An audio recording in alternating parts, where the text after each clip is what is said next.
Selamat malam, Coach. Selamat malam. Apa kabarnya? Ya, alhamdulillah baik, luar biasa. Oke, Ya. Coach. Sebagai seorang pakar mikro ekspresi nih, Coach. Ini ada berita yang saat ini lagi panas, penahanan Nikita Mirzani. Pandangan Coach dan analisa Coach nih soal mikro ekspresi, apa sih yang terjadi dengan Nikita Mirzani sebenarnya? Iya. Gitu kan, karena kan kita lihat dia tuh tersenyum gitu, Coach. Ya, betul. Boleh, Coach, di video. Teman-teman semua, pemirsa semua, kita akan sampaikan mengenai analisa micro expression. Dalam hal ini terkait kasus yang sedang menimpa seorang artis ternama yaitu NM ya. Yang saya akan sampaikan di sini bukanlah yang terkait dengan ranah hukum. Karena kalau untuk hukum ada beliau-beliau yang lebih mumpuni, yang lebih paham tentang bagaimana status hukumnya.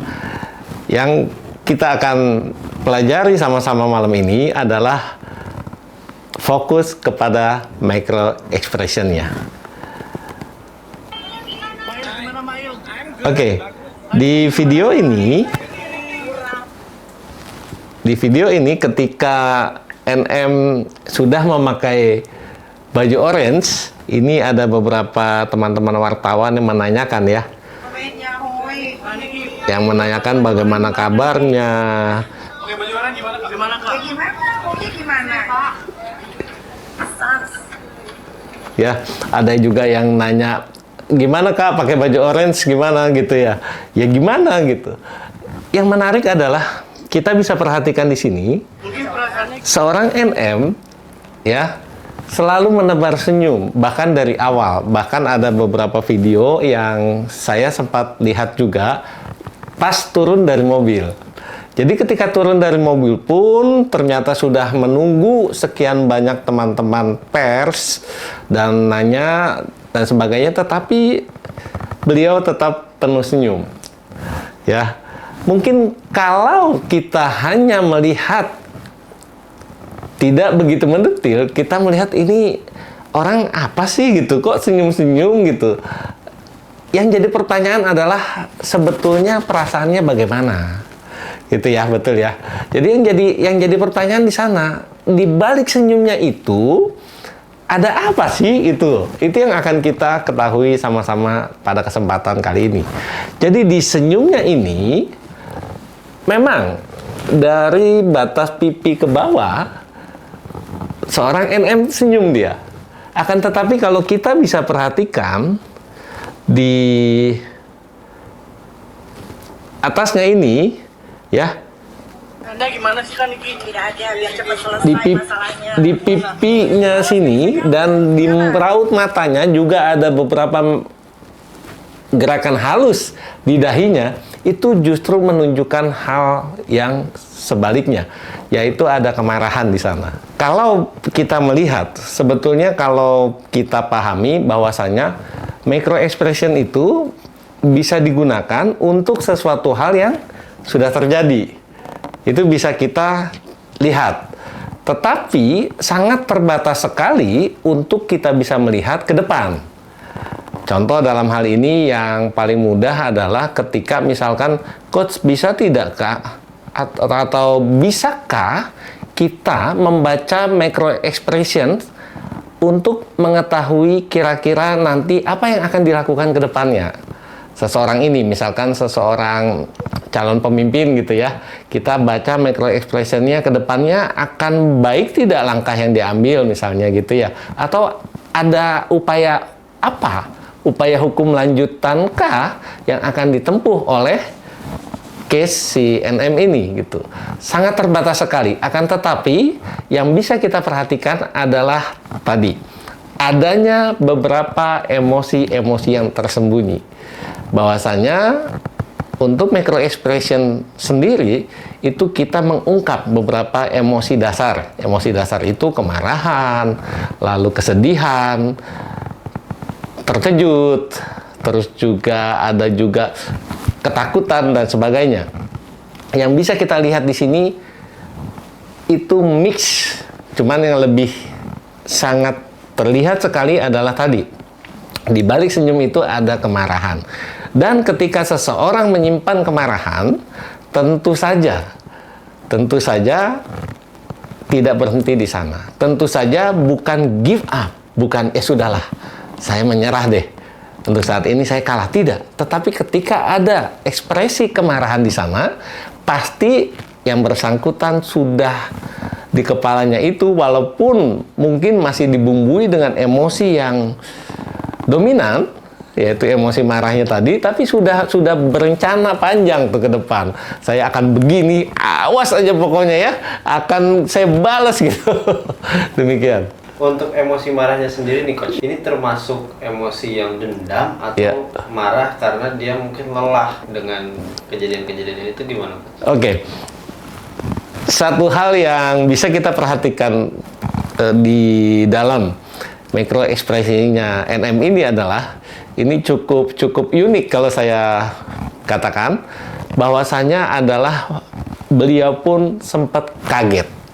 Kaget apa? Kaget kok ya bisa saya sampai dipakai baju kuning ini gitu.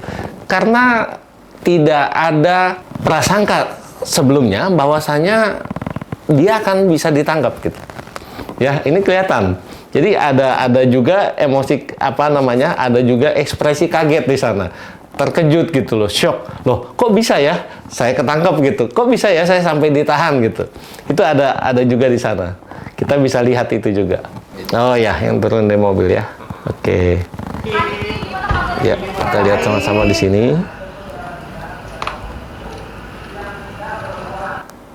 Nah, ini walaupun hanya sekejap ya, hanya sekejap. Nah, ya, ketika ditanyakan, Kaniki bagaimana kabarnya? Baik, kepalanya menunduk, matanya pun melihat ke bawah. Dari situ sudah sangat jelas sekali bahwasanya I'm not okay. Saya tidak dalam kondisi yang baik-baik saja. Nah, ini menarik apabila terjadi di kalangan artis misalkan, atau kalangan seseorang yang sudah memahami keilmuan tentang acting, tentang seni peran dan sebagainya gitu. Ini agak sulit juga. Kenapa? Karena mereka terbiasa. Akan tetapi bagi seorang pemerhati micro expression ini, kita bisa melihat, tentu saja butuh kejelian khusus, butuh konsentrasi yang cukup baik untuk kita bisa melihat itu. Jadi senyumnya di sini, kalau boleh saya sampaikan, bukan senyum sebelum-sebelumnya. Ya, kalau teman-teman mungkin nanti bisa perhatikan video-video lamanya NM ini, itu berbeda senyumnya gitu. Itu bisa terlihat sekali. Kalau di sini saya tidak melihat sejauh ini ekspresi rasa takut.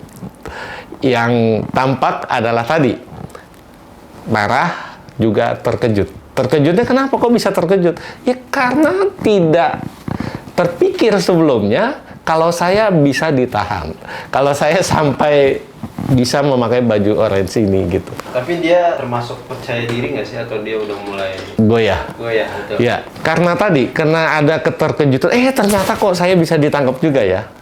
Tentu saja ada kegamangan juga yang bisa kita tangkap dari ekspresinya, dari cara berjalannya, dari body gesturnya, itu bisa kita lihat juga di sana.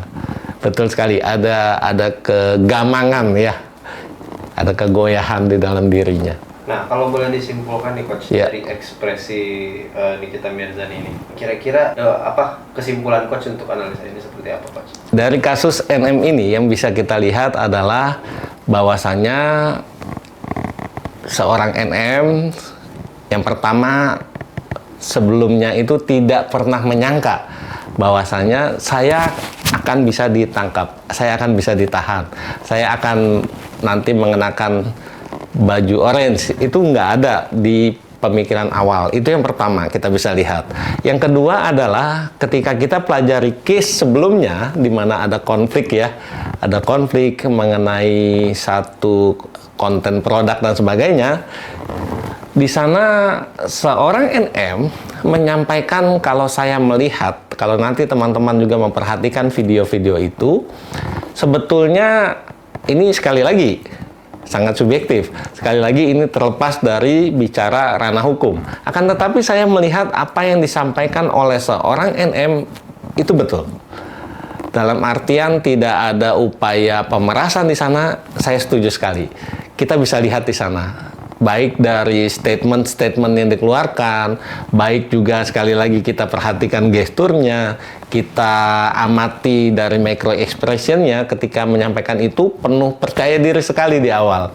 Sangat yakin sekali bahwasanya ada satu statement yang menarik yang saya bisa kutip adalah kalau memang si A itu tidak merasa bersalah, kenapa harus minta di take down? Kenapa harus minta dihapus?